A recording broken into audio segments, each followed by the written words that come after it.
नमस्कार, आपको बहुत बहुत स्वागत है। मैं हूं आपके साथ अभिषेक तिवारी। बुलेटिन में खबरों का रुख करेंगे। सबसे पहले बड़ी खबर आपको दिखाएंगे राजधानी रायपुर से। कांग्रेस नेता अरुण सिसोदिया ने फिर लिखा है पत्र। कांग्रेस अध्यक्ष खड़गे और राहुल गांधी को पत्र लिखा गया। दीपक बैज के खिलाफ जांच करने के लिए ये पत्र लिखा गया। पूर्व मुख्यमंत्री भूपेश बघेल पर कार्रवाई की मांग की गई। कार्यकर्ताओं को स्लीपर सेल कहकर अपमानित करने का आरोप लगाया गया है।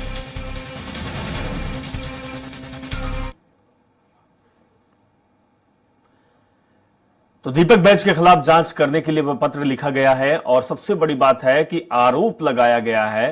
पूर्व सीएम के ऊपर भी कार्रवाई की मांग की गई है और ये कांग्रेस पार्टी के राष्ट्रीय अध्यक्ष मल्लिकार्जुन खड़गे को पत्र लिखा गया है, जिसमें कार्यकर्ताओं को अपमानित करने का आरोप लगा। कांग्रेस नेता अरुण सिसोदिया ने कांग्रेस पार्टी के राष्ट्रीय अध्यक्ष को पत्र लिखा है।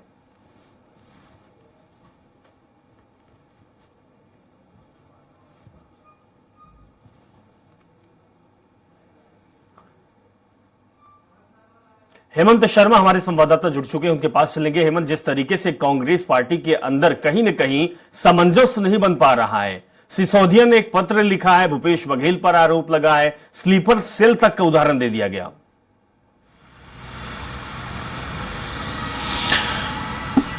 देखिए, छत्तीसगढ़ कांग्रेस में फिलहाल सब कुछ ठीक नहीं चल रहा है अभिषेक, और जिस तरीके से बगावत सामने आ रही है, चाहे वो पूर्व सीएम भूपेश बघेल के खिलाफ हो, चाहे वर्तमान पीसीसी अध्यक्ष दीपक बैज के खिलाफ हो, लगातार इस तरीके की जो बात है वो निकलकर सामने आ रही है। जो कांग्रेस के नेता हैं अरुण सिसोदिया, उन्होंने एक और पत्र लिखा है मल्लिकार्जुन खड़गे को, और उसमें दीपक बैज के खिलाफ जांच करने की बात कही गई है।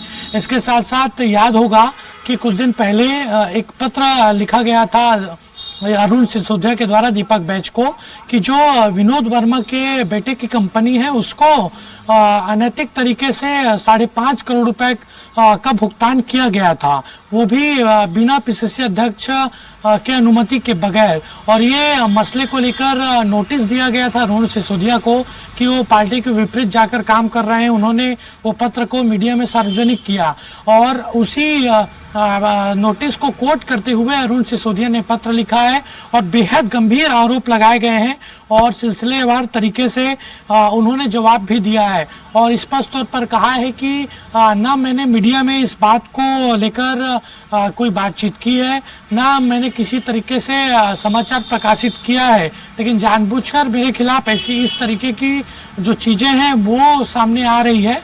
और उन्होंने पार्टी कार्यकर्ताओं को जो स्लीपर सेल कहकर अपमानित करने का आरोप भी दीपक बैज पर लगाया है। कुछ दिन पहले स्लीपर सेल कार्यकर्ताओं को कहा था दीपक बैज ने, और इसी बात को लेकर भी अरुण सिसोदिया ने इस तरीके की जानकारी पत्र के माध्यम से दी है।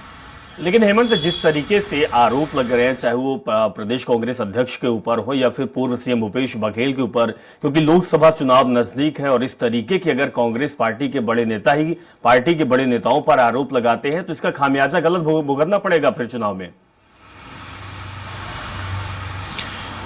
देखिए, निश्चित तौर पर, और एक तरफ चुनाव प्रचार में तमाम कांग्रेस के बड़े नेता अलग अलग क्षेत्रों में मौजूद हैं। खुद पूर्व मुख्यमंत्री चुनाव लड़ रहे हैं, कई पूर्व मंत्री चुनाव लड़ रहे हैं, और ऐसे में इस तरीके की गुटबाजी और अंतरकलह कांग्रेस में आएगी तो निश्चित तौर पर नुकसान कांग्रेस को लोकसभा चुनाव में होगा।